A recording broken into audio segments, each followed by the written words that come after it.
de la famille, sur les mentalités donc les chevaleresques, l'importance de la prouesse, l'importance d'un certain nombre de comportements au combat, qui explique ensuite d'ailleurs des attitudes durables de la chevalerie française, hein, qui s'est régulièrement fait dézinguer par les archers anglais durant la guerre de 100 ans, sans jamais se demander s'il fallait faire autrement que de charger lourdement, hein, bon, très lourdement, mais dans la boule de Picardie, vous pouviez vous enliser facilement. C'était une incise. Donc le roman comme source historique, les deux thèmes que Chrétien dégage, c'est vraiment le mariage courtois, donc dans le cadre de la cour, qui n'est plus, contrairement au modèle que la littérature doc du Sud présentait, qui n'est plus incompatible avec le mariage chrétien. Ça, c'est la grande ruse. Au XIIe siècle, dans la France du Nord, c'est d'abord une théologie du mariage chrétien extrêmement importante, qui devient vraiment un sacrement. Vraiment. Un des 7 sacrements de l'Église. Et donc, de ce point de vue-là, donc, on ne peut plus fuir ce modèle clérical très prégnant. Et donc, c'est vraiment Chrétien de Troyes qui arrive à faire du mariage quelque chose de parfaitement compatible, du mariage courtois parfaitement compatible. Et il le fait, ça, grâce à une inversion. Dans la littérature doc, la dame est toujours en supériorité sociale par rapport à son amant. C'est une conquête, n'est-ce pas?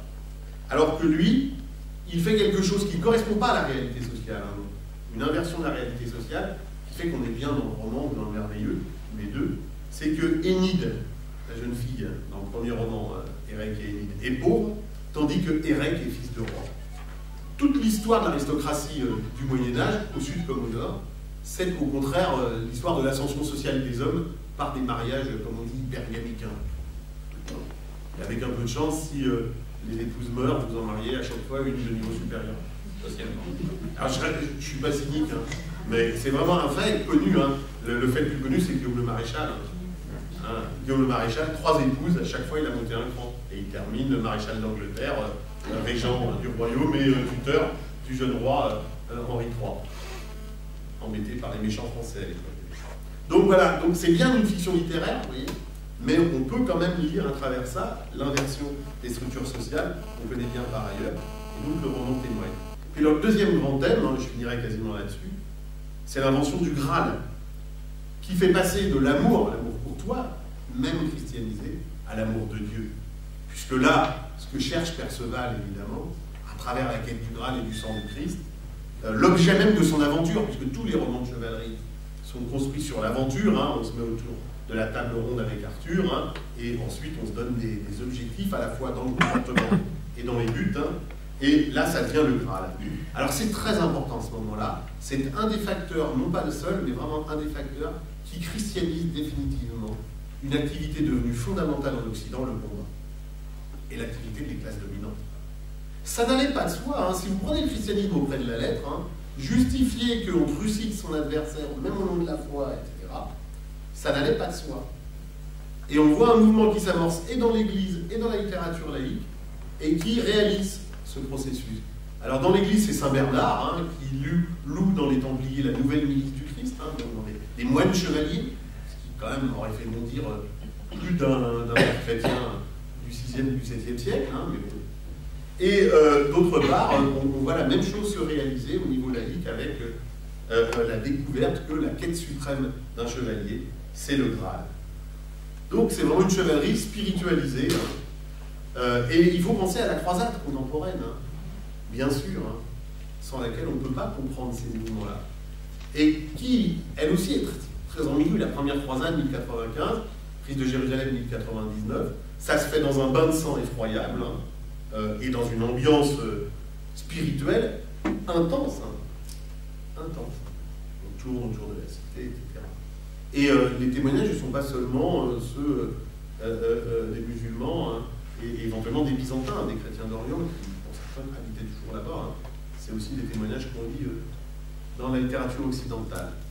Alors, pour finir, quand même sur la veine arthurienne, hein, ça devient un des moteurs de la création romanesque, mais ça n'est pas la seule, bien sûr. Comme je ne suis pas là pour vous faire tout un topo sur le roman, je m'arrêterai là-dessus. Mais c'est vraiment quelque chose qui va devenir très prégnant dans tout l'univers. Hein. Et si on devait faire cette recherche en en généalogie littéraire, hein, eh bien, on verrait que ce genre a perduré sous toutes sortes de formes à travers la littérature occidentale. En guise de conclusion, je voudrais revenir au Plantagenet, cette deuxième génération de rois continentaux sur le trône d'Angleterre à partir des années 1170-80 et qui vont durer jusqu'au milieu 15e. Hein. Donc c'est vraiment une dynastie, c'est celle qui va combattre ensuite les Français durant la guerre de 100 ans, etc. Eh bien, le mythe d'Arthur demeure aussi très vivace chez eux. Et le premier à le comprendre, c'est le roi Édouard Ier. Donc un roi des années 1270-71, je ne sais plus s'il vient, non, Henri III meurt en 1272, donc il devient roi en 1272. Donc à peu près au même moment où Philippe III, le fils de Louis IX de Saint-Louis, devient roi en France. Et lui, il va inventer quelque chose d'encore mieux, n'est-ce pas? C'est que lors de fouilles opportunes, de travaux opportuns dans une grande abbaye anglaise qui s'appelle Glastonbury, devinez ce qu'on va trouver? Les reliques, les restes d'Arthur et Guenièvre. Formidable. Immédiatement, grande pompe, translation des reliques, hein, ce qu'on faisait couramment à l'époque, hein, et ça devient les deux saints tutélaires, n'est-ce pas, du royaume d'Angleterre. Hein. Donc toute la geste a été racontée au XIIe, qui s'est répandue dans toute l'Europe, etc. Et les patrons, en quelque sorte, de l'Angleterre. Il y en a d'autres, il y a Saint-Georges, par exemple. Mais vraiment, alors évidemment, tout ça est forgé de toutes pièces. Hein. Les moines de Glastonbury sont extrêmement obéissants et écrivent illico sur la découverte. Hein. C'est vraiment formidable. Donc on opère une translation, ce que j'ai expliqué. Et puis, ben, pendant qu'on y est, on va, pendant tout le règne d'Édouard Ier, et ça continuera sous Édouard II, mais ça va être très vite, on va célébrer la table ronde.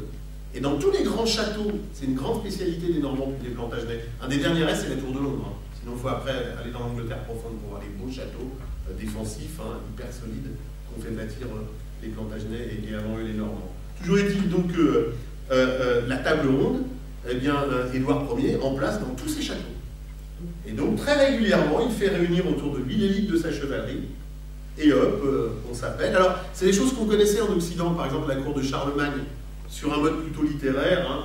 Un tel se faisait surnommer Virgile, un tel Homère, un tel, etc. C'est un biographe de Charlemagne qui nous raconte ça. Mais là, c'est sur un mode guerrier, guerrier, chevaleresque, merveilleux, enfin bon, voilà. Et donc, il y a une vraie identification d'Angleterre à Smith, hein, qui a été créée de toutes pièces par Smith, au milieu du XIIe, et qui dure au moins jusque dans les années 1300. Voilà. Ailleurs, c'est vraiment le versant purement littéraire, hein, j'en ai parlé, qui prend le dessus, hein, mais qui inspire quand même, je l'ai dit, toute une série de comportements et qui, en retour, prend en charge toute une série de traits de mentalité, de traits de structure familiale, qui permettent de faire de ces romans des sources. Voilà. Écoutez, je ne vous ai pas beaucoup parlé de la table ronde, hein, mais de toute façon, on ne peut pas y passer des heures, elle était ronde. Hein. Mais j'espère tout de même vous avoir un peu expliqué comment, avec des mythes, on crée de l'histoire, et avec de l'histoire bien manipulée, il faut dire les choses, eh bien, on se crée des ancêtres, on se crée une personnalité, et c'est pour ça qu'il est important qu'il y ait des chercheurs, on regarde mon propos initial, parce qu'il est important, on ne va pas être prétentieux, mais qu'on essaie de chercher, nous, quelque chose qui s'approche de la vérité, pour ne pas laisser à d'autres le soin de transformer l'histoire, et de la faire à leur manière, de la lire à leur manière, et de la manipuler. Voilà. La manipulation de l'histoire, c'est une très vieille entreprise de l'homme. Alors, sur des modes charmants parfois, hein, quand ça reste au mythe, mais parfois, on voit bien ce que ça peut potentiellement donner. Voilà, ça c'était ma dernière petite remarque cette fois. Et alors, si vous voulez que je réponde à vos questions, je le ferai volontiers. Si je peux. Voilà, en espérant ne pas avoir été trop long.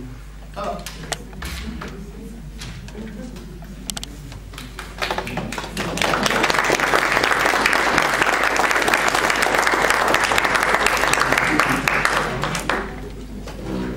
N'hésitez pas si vous avez des questions.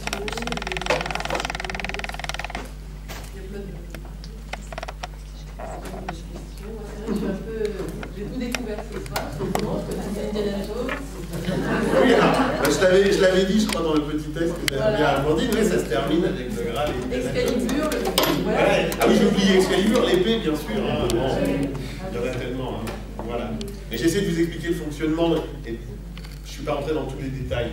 Après, l'histoire des Bretons, des rois de Bretagne de Geoffroy de Monmouth, elle est traduite aux éditeurs Les Belles Lettres dans la collection La Roue au Livre, avec une très bonne introduction qui situe bien le texte, hein, qui est plus précis, plus complet, parce qu'il a de la place, elle d'ailleurs, je pense que c'est une femme, que moi, et qui traduit très bien du latin.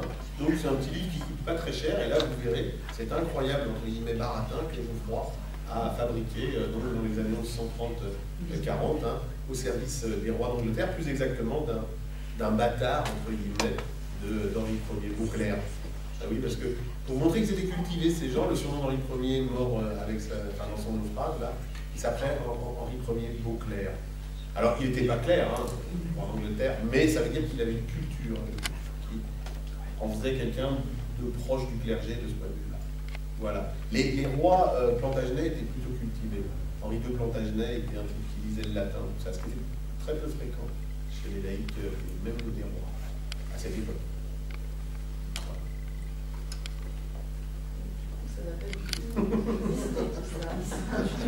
Mais non, ça n'a pas existé, je suis désolé.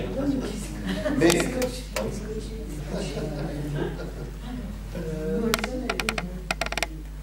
Une question, alors déjà merci pour ces explications historiques sur le mythe arthurien. Basiquement, parce que le mythe a été, par les légendes, ça a donné de la littérature, ça a donné des films, enfin des images, et même une série. Je voulais savoir, selon un Arthur, un Arthurophile, enfin je ne sais pas quoi, quel serait ce qui représente le mieux au niveau historique, au niveau... Au niveau historique, c'est probablement la lutte des gaéliques, des Celtes, contre les envahisseurs successifs de la Bretagne. Clairement, le substrat historique profond, mais qui a immédiatement été déformé pour être manipulé, mais c'est bien ça. Hein. Et finalement, bon, moins bien, puisque je l'ai dit, notre Bretagne a été peuplée par eux, par ceux d'entre eux qui ont préféré traverser plutôt que de rester là-bas.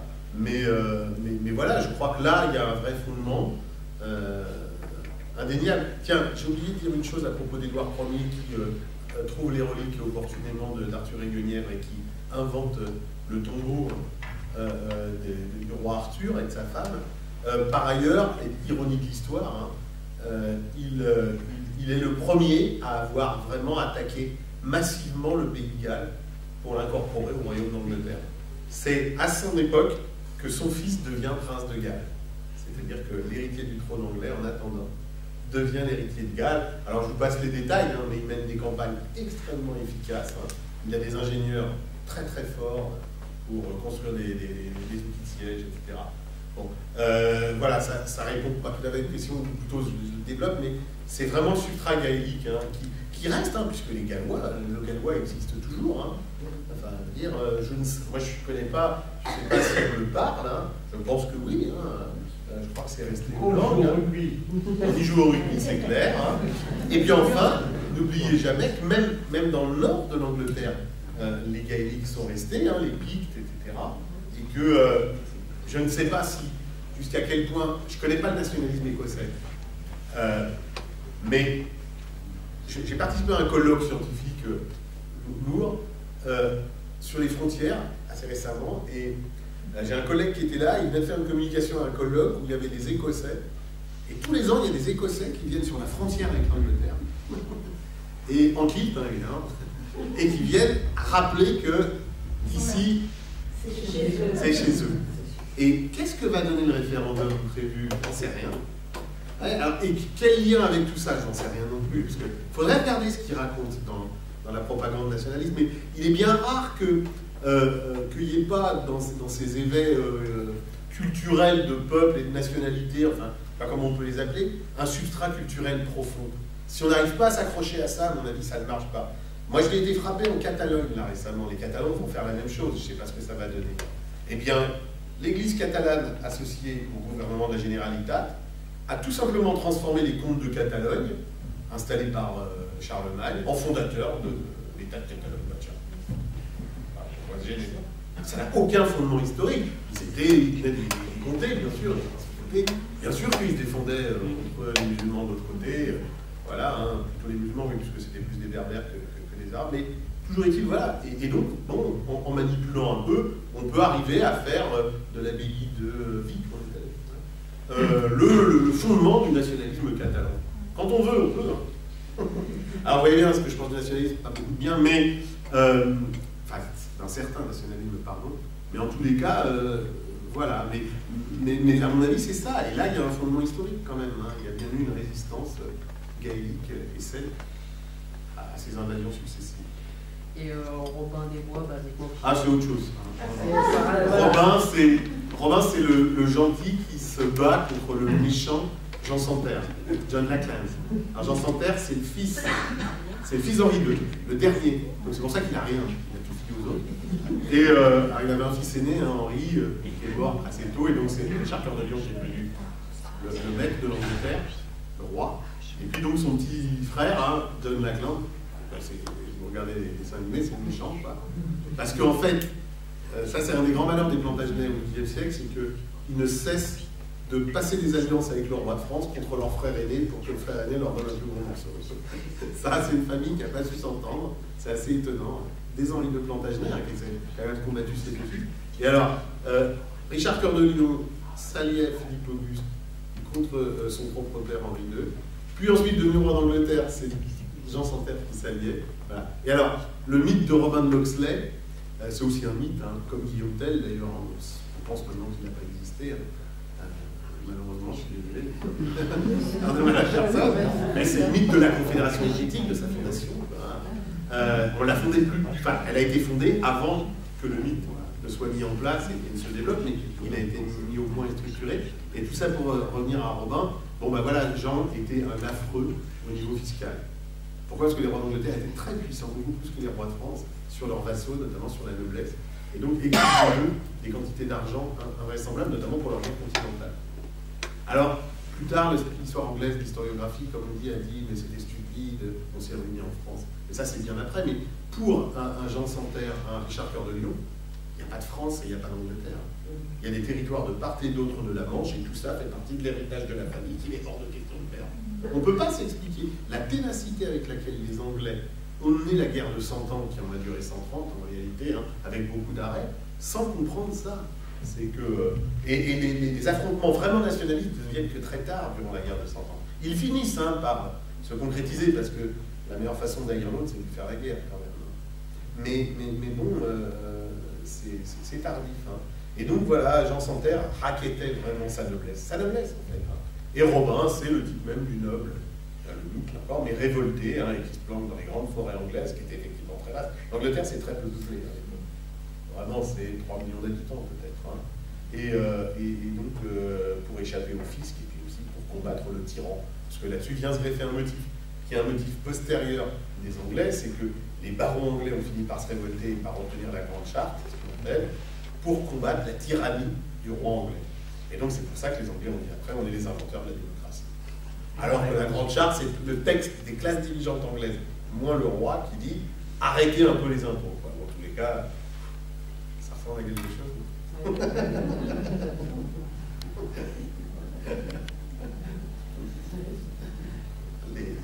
les campagnes idéologiques antifiscales. Voilà, il y en a eu aussi en Angleterre, au XIIIe siècle, début du XIIIe siècle.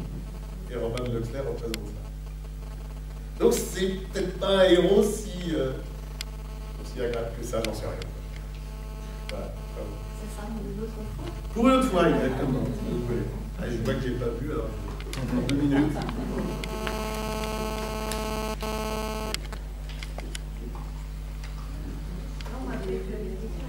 Ouais. Non, ce que je trouve intéressant dans ce que tu nous racontes, c'est la manière à la fois dont la légende s'est construite, quoi. C'est tout encore, puis tu as beaucoup expliqué que finalement elle a été utile, enfin utilisée. En tout cas, elle a à un moment donné, et par l'Église, et par les rois, mais à quel. Comment dire, est-ce qu'on a des traces de plusieurs niveaux de lecture, si je puis dire? Parce que tu as parlé des 58 manuscrits, par exemple, sur un seul siècle. des chevaliers, des jongleurs qui font les veillées, etc. Mais est-ce qu'il y a eu, j'ai par exemple en tête la chanson bêtement, Chevalier de la table ronde, Bien etc. sûr. Qui est, ou alors je ne connais pas toutes les paroles, mais voilà, qui est quand même un petit peu moins religieuse. Non, ça, il y a un petit peu plus rigole, oui. Non, mais en fait, non, mais ça fait partie, hein. Voilà, Bien sûr. justement, est-ce qu'on a un peu de trace du fait que l'utilisation de cette légende pour vraiment irriguer le peuple, quoi, et donc tous les niveaux de l'aristocratie, jusqu'aux serfs, qui sont utilisés comme chair à canon, enfin, pas à canon à l'époque, en tout cas, voilà, chair à pâté, dans les guerres, etc. Enfin, est-ce qu'on a trace de tous ces niveaux de lecture? Est-ce qu'il y avait des récits plus simplifiés que d'autres? Est-ce qu'il y a plusieurs versions finalement aussi? Alors, écoute, plusieurs supports? bon, d'abord, c'est toujours difficile de répondre à ces questions concernant le Moyen-Âge parce qu'on a perdu beaucoup de sources. Les sources étaient fragiles et elles étaient rares aussi parce qu'il fallait copier tout ça pour l'écrire. Après, la deuxième chose aussi, c'est que le niveau de culture simplifié, non pas en termes de bêtises du public, mais simplifié parce qu'on traduisait d'abord, puisque le latin était compris, ce qu'on appelle un lettré au Moyen-Âge, ça veut dire une chose simple, c'est quelqu'un qui connaît le latin, qui sait dire le latin. Donc un illettré au Moyen-Âge n'est pas du tout quelqu'un qui n'a aucun accès à la compréhension, c'est quelqu'un qui ne sait pas lire le latin. Donc, les rois, par exemple, laïcs, qui ne connaissaient pas le latin, étaient illettrés. Sauf qu'à partir du XIIe siècle, justement, il y a un adage qui court, c'est un théoricien d'origine anglaise, d'ailleurs, Jean Salisbury, qui dit qu'un roi illettré, c'est comme un homme couronné.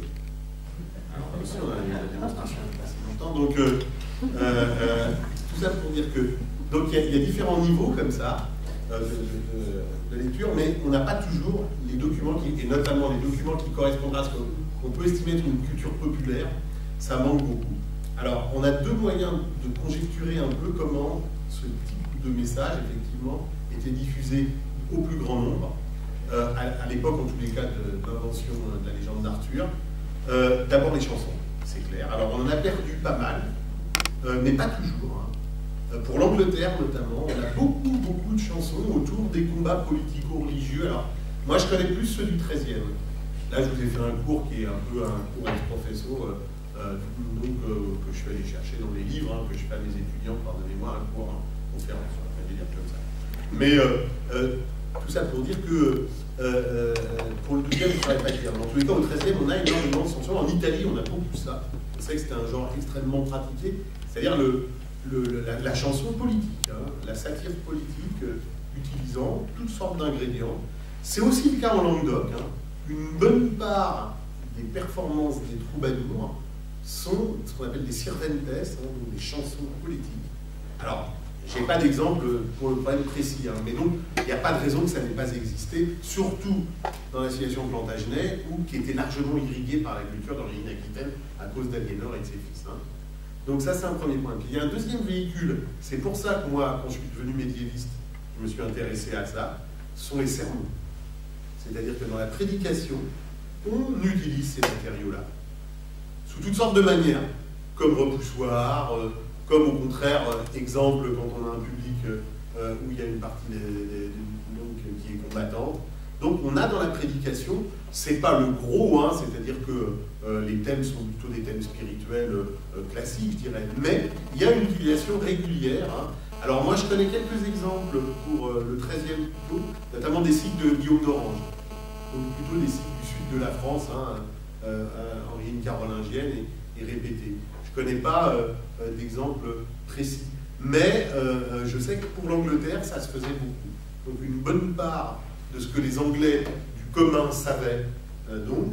Et puis après, il y avait aussi une série de performances dont on a peu de traces, des jongleurs dont j'ai parlé, dont un jour le texte a été mis par écrit, moyennant quoi, on n'a aucune idée de l'état du texte qu'ils diffusaient. Mais les jongleurs, à mon avis, ils ne récitaient pas forcément toute la chanson de Roland, c'est quand même un manuscrit de plusieurs centaines de folios.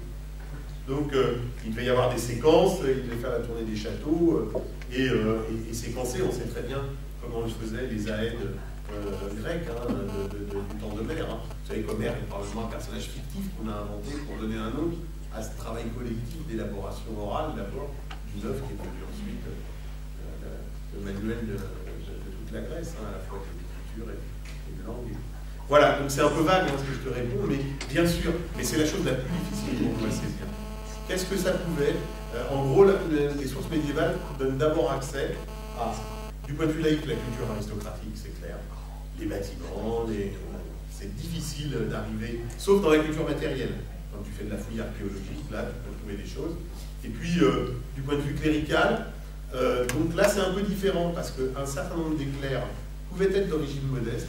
L'Église était probablement le seul endroit au Moyen-Âge où l'ascension sociale était relativement possible et facile.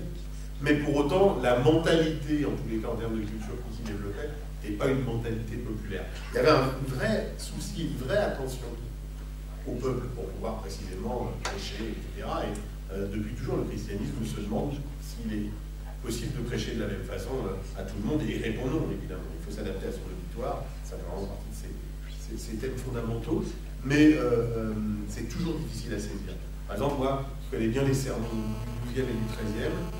À qui était-il prêché? Bon, ceux de Saint-Bernard, à ses moines. On sait qu'il a prêché pour la croisade, mais malheureusement, il n'a pas. Parce qu'il devait avoir un interprète, hein, il avait par exemple prêché dans l'Empire, en Allemagne. Donc bah, bon, je ne sais pas si Saint-Bernard connaissait l'allemand, mais tout atteste que non.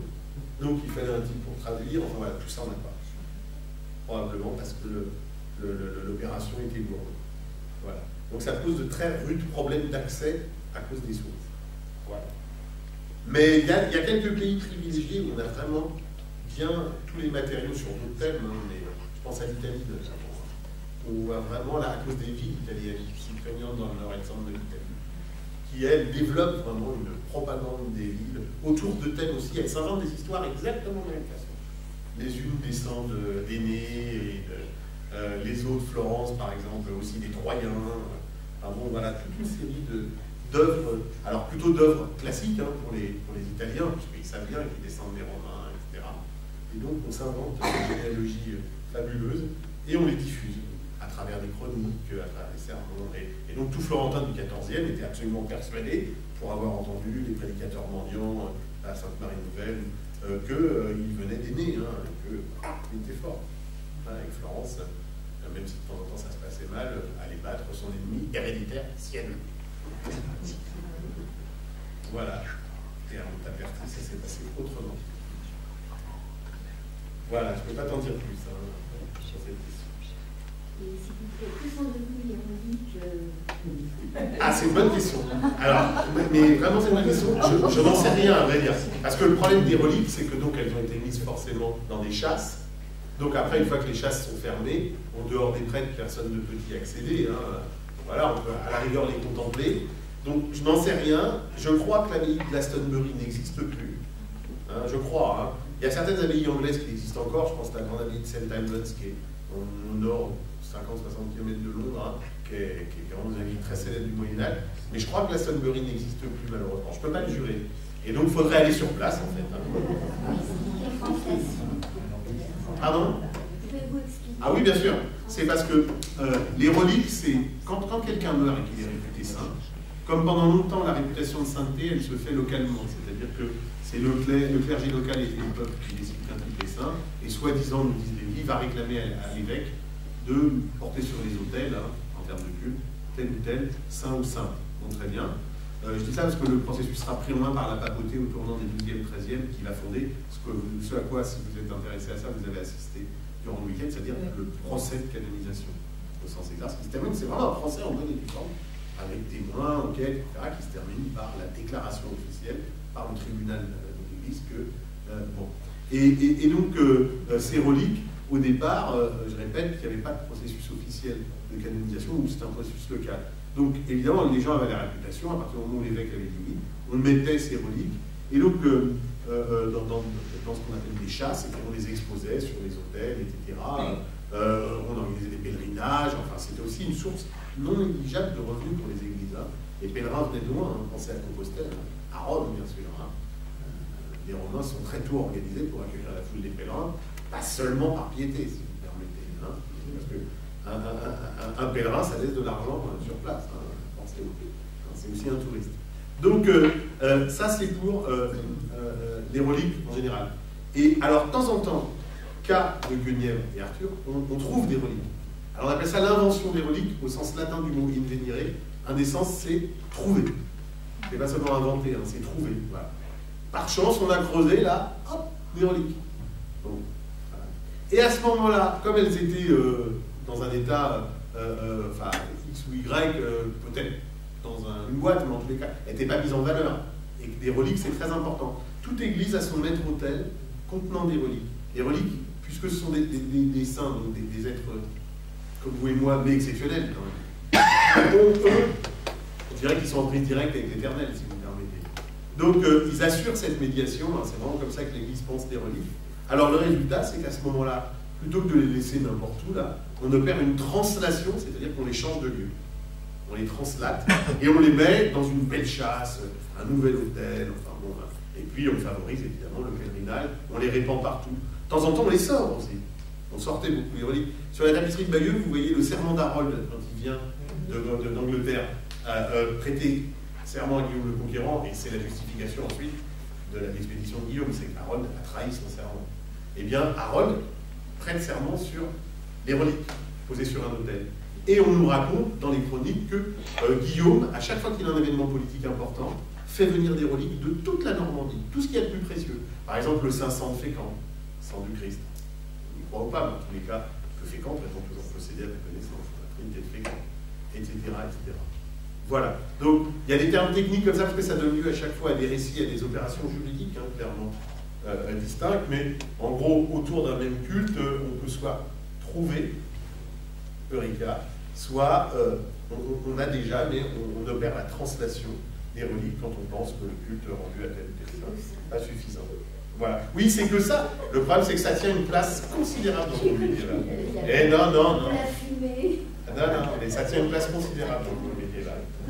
Les reliques, ça assure la paix, ça quantité de choses. Voilà. On peut pas jouer sur les reliques. Alors, deux questions. Alors la première, c'est, on parle beaucoup de Camelot, et le lieu mythique. Basiquement, Camelot, basiquement, ça se situerait où? Ça se situerait au Pays de Galles. Au Pays de Galles, sud-est du Pays de Galles, mais difficile. Bon, si j'avais eu le temps de vous faire un PowerPoint, je vous aurais amené quelques lieux. Hein, il y en a quand même quelques-uns qui ont été identifiés, mais dans la masse de la littérature arthurienne. Hein.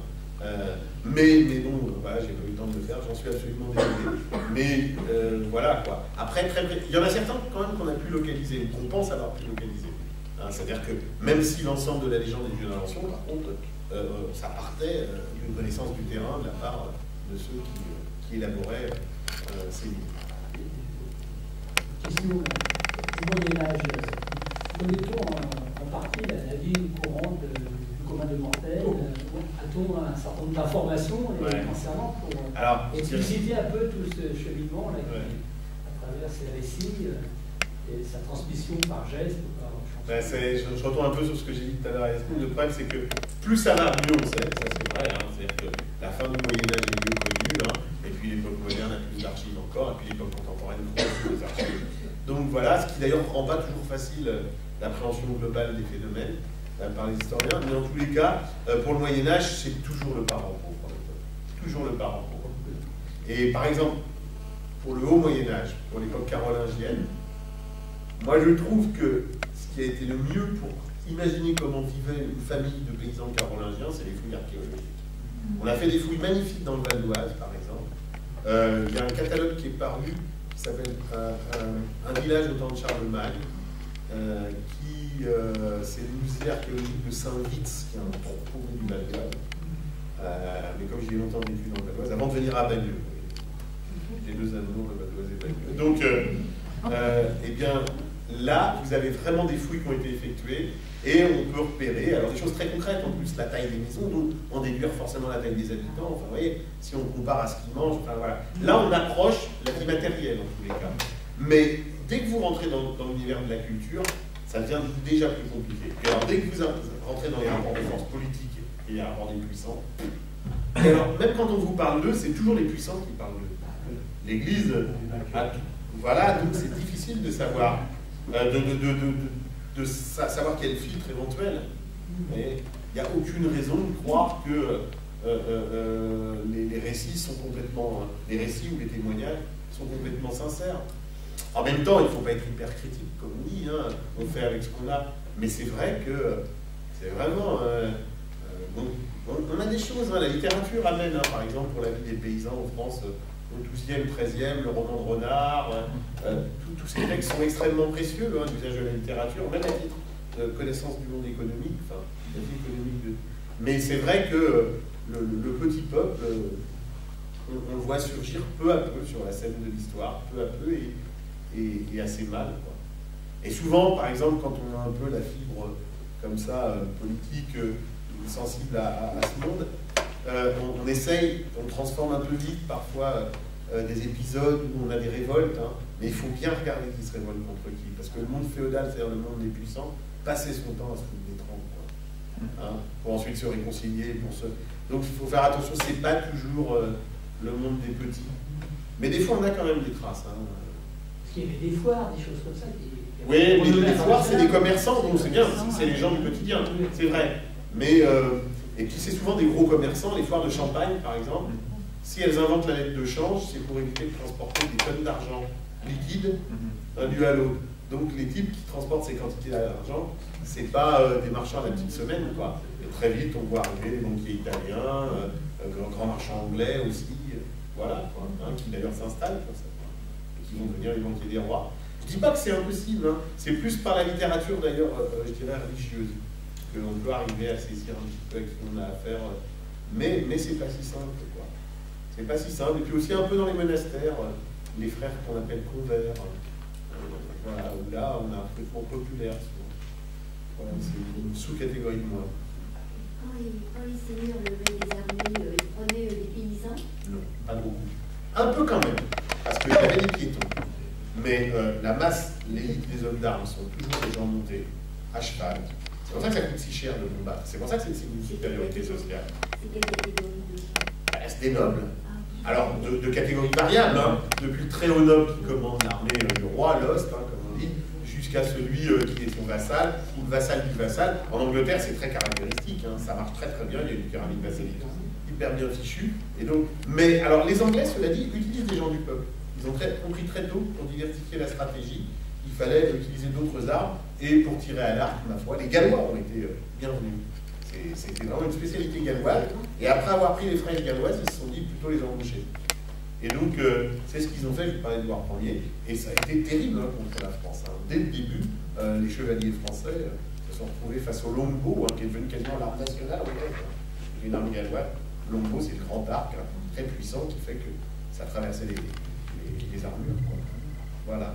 Donc là, oui, bien sûr, il y a une part. Hein. Et puis, au fur et à mesure que la guerre se développera au Moyen-Âge et surtout deviendra plus massive, sinon totale, je pense à la guerre de 100 ans, eh bien, on aura besoin d'armées plus nombreuses, bien sûr. Et donc, on fera appel à des formes de services militaires,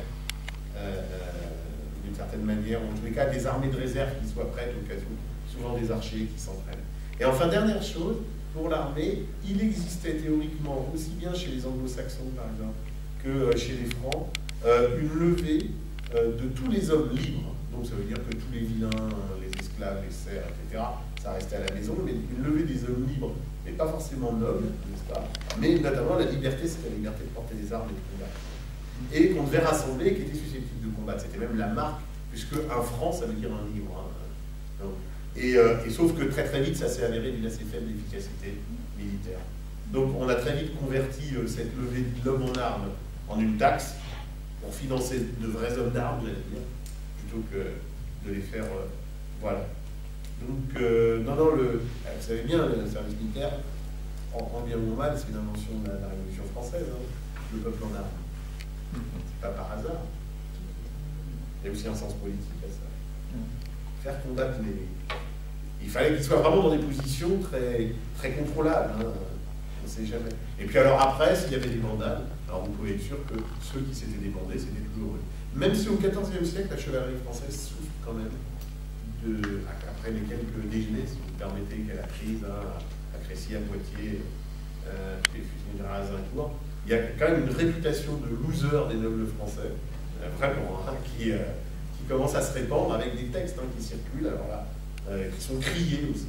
Et vous voyez, un dernier élément, c'est l'écrit qui raconte des nouvelles, alors normalement pour le compte des puissants, mais qui doit pouvoir y mettre leur grain de sel. On a les archives des villes qui nous montrent ça. Donc c'est une des sources d'information qui peut faire cette suite. Voilà.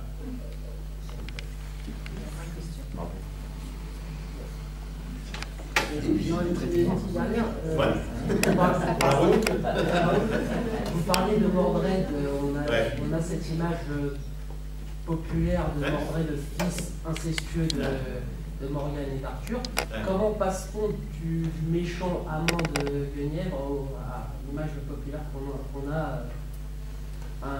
certes. Ouais, alors ça, je vous avoue, je sais pas. Je suis pas un grand spécialiste en réalité en termes de lecture. J'ai lu Geoffroy de Monmouth, bon, j'ai dû le lire, si ça y est, mais je crois que c'est une invention un peu postérieure. Cette transformation de Mordred, il est présent très tôt dans la matière arthurienne, comme méchant, hein, je peux le dire, mais ces choses autour de l'inceste qui sont la contre-image du mariage chrétien dont je parlais tout à l'heure, hein, ni plus ni moins. Ça apparaît après, et je vous avoue que je ne connais pas assez en lecteur hein, la littérature arthurienne pour vous répondre. Quoi. Donc il faudrait regarder comment il évolue le personnage, comment il est traité dans le corpus, dans les différentes branches. Pas seulement Mordred, mais aussi...